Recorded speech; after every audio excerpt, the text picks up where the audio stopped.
各位朋友大家好，我哋咧繼續講董孫嘅故事。上集咧就講到咧光武帝咧就個妹妹咧湖陽公主咧就去到佢哥哥面前告狀啦。咁咧就光武帝就捉咗阿董孫嚟，咁啊了解成件事係發生咩事。最後發覺咧呢個董孫咧真係冇錯，不過咧始終嗰個咧係自己嘅妹妹，咁都要為大家揾個下台階啦，係咪先？咁所以咧佢都叫董孫咧係即係同咧呢個公主咧叩頭認錯係啦。咁咧就始終咧你都係硬生生咧捉咗呢個公主嘅嗰個惡奴就正法咁樣，咁始終咧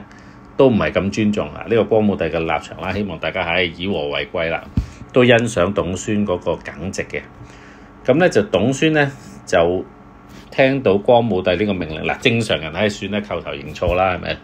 即係咁你都俾一面皇帝啦，係咪先？咁但係呢個董孫咧就喺手背嗰度咧擦咗一下面上嘅血，睜大雙眼，好倔強咁樣講：陛下，臣何罪之有？臣無罪可賠。咁湖陽公主咧見光武帝饒咗董孫，唔將佢打死咧，心入邊咧已經好唔高興噶啦。塊面咧哇青晒咁樣，希望咧就揾個機會咧係搞死呢個董孫。咁當佢聽到咧董孫唔肯叩頭認錯嘅時候咧，個怒氣更加盛啦。咁咧佢正係要發作嘅時候咧，咁光武帝咧已經喺側邊咧見到咧，即係話呢個劍拔弩張啊，就嚟火山爆發啦。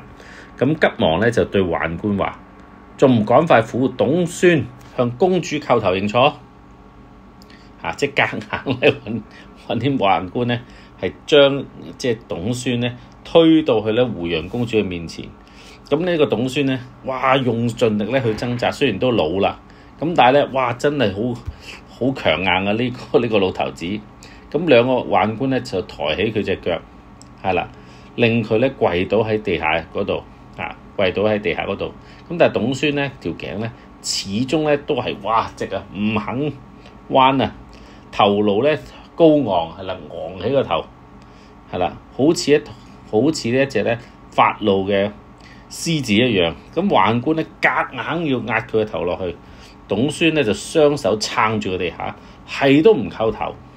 咁宦官咧都攰到咧喘晒氣、流晒汗，都唔能夠咧令到董孫咧向湖陽公主咧叩頭認錯。咁湖陽公主咧見幾個宦官都制服唔到一個老頭兒咧，既好即係都我嗰下咧都好嬲，但係咧又覺得幾好笑。佢就對光武帝話：哥哥，你係平民百姓嘅時候，屋企咧就隱藏住亡命之事，官吏咧都唔敢上門問罪啊！如今你貴為天子啊，反而咧制服唔到個小小嘅洛陽令。即係佢意思咧，喺平民百姓嘅時候咧，就算窩藏，即係當時佢造反啦，就窩藏咗啲即係叛黨啦咁樣，官吏咧都唔敢上門問罪。但係你而家反而咧作為天子咧，你咧搞唔掂一個咧小小嘅洛陽令。光武帝心入邊咧早已咧喺度讚賞咧董孫咧威武不屈嘅氣節，見湖陽公主咧條氣咧都消咗唔少。因為我諗見即係湖陽公主見到董孫咧都俾人哋糟質咗咁耐，算啦，咁咧就趁機咧，即係光武帝就趁機咧笑住對佢話啦：天子同老百姓係唔同啊，做老百姓仲好啊，天子仲難做啊！於是咧佢就赦免咗董孫，仲咧賜咗錢咧30萬俾佢，並下詔咧稱佢為咧強項令，即係話咧條頸咧好硬。咁董孫一返到洛陽令嘅府邸咧，就將光武帝賞賜嘅錢咧全部分俾咧佢嗰啲下屬。咁董孫怒殺湖陽公主嘅家奴咧，喺皇帝面前剛強不屈嘅事咧，一下子咧就傳遍咗京城。老百姓咧聽咗之後咧拍手稱快，權貴聽到咧就咁梗係驚啦，做衰嘢咧俾董孫咧即係俾董孫捉咗咧，咁佢就大鑊啦咁樣。咁咧佢哋私底下稱咧董孫咧就叫臥虎令，怕咧有咩閃失咧就惹起董孫咧去大發撫慰咧，就將佢哋正法嘅。過咗冇幾耐咧，洛陽城就傳咗一首歌謠，就話洛陽令董孫拿着鼓槌不鳴鼓，強壓脖子不低頭啊。咁咧就即係意思咧就係嗰個呢個董孫咧嗰個堅忍啊，嗰個為佢自己嘅立場咧堅定不移，同埋咧係不畏權貴，係啦，邊個犯錯咧嚇，天子與庶民同罪，係啦。咁過咗幾年之後咧，即係好似我哋好佩服嘅包青天大老爺啦。同埋即係例如明朝都有一個清官叫海瑞啦，佢哋都係一啲不畏強權嗰啲嘅好清廉疾惡如仇嘅一啲好官。咁過咗幾年之後咧，董孫咧因為病咧就過咗身，咁都當時嚟講都好長壽，70幾歲。光武帝聽到董孫病死嘅消息咧，就派遣使者咧去到佢屋企探望，睇下有冇咩幫手，同埋咧即係可能接濟啲錢俾佢哋啦咁樣。咁使者翻咗嚟之後咧，心情咧好沉重，亦都好悲痛。咁光武帝咧就問：你做咩事咁傷心啊？你喺董孫屋企見到啲乜嘢？使者咧就流住眼淚回答就話：董孫咧為官數十載，死嘅時候咧僅用一塊粗布咧去包住個屍體，屋企咧都係得大麥幾升，一架破爛嘅車，仲有孤兒寡婦。佢一生執法嚴明，估唔到佢身後咧係咁窮困嘅咁樣。咁光武帝聽咗之後咧，都感到好感慨啊！咁佢就話：董孫死咗之後咧，我先至知道咧佢係咁廉潔奉公嘅。即係雖然你可能好公正廉明啫，咁但係咁正常你都要使下錢啊，應下酬啊，係咪啊？都要即係結合下啲唔同嘅即係官員係嘛？大家都要多啲來往，唔好話叫互相包庇啦，起碼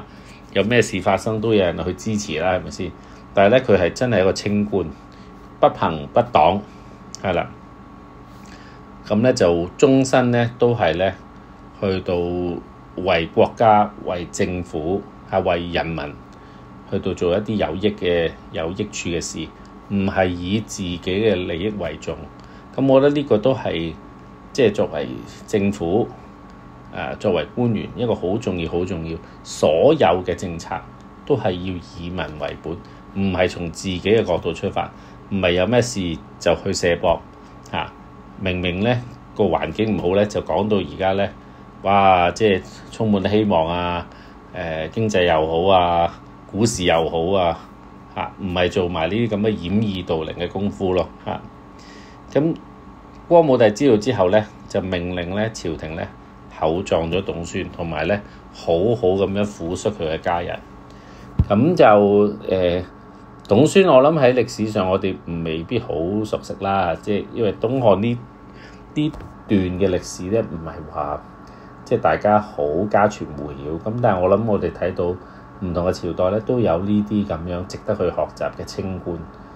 我早前都喺 YouTube 睇咗朱鎔基總理嘅一啲訪問，呢位都係我一個好敬重嘅，即係雖然大家對共產黨有咩睇法，咁我諗唔同人有唔同嘅理解啦咁樣。咁但係朱鎔基真係一個好實事求是、好務實、好謙卑，去希望去到國家越嚟越開放，同國際接軌，講求法治，改革一啲弊政貪污嘅一個，即係對中國近代新中國係一個好有貢獻嘅人。咁大家有時不妨可以睇一翻去 YouTube 嗰啲嘅訪問，真係好精彩。係一個好務實、好幽默、好謙虛，真係一啲做得唔好嘅，佢真係去承認，但係佢係抱住咧去不斷求進，去唔同嘅國家，向一啲先進嘅國家、值得學習嘅國家咧，去學人哋有邊啲可以做得好，請人哋嘅專家去到中國嗰度咧，改善當地面對嘅問題。咁所以我覺得就領導人另一樣嘢就係有冇料係一樣嘢，另外一樣好緊要，謙虛、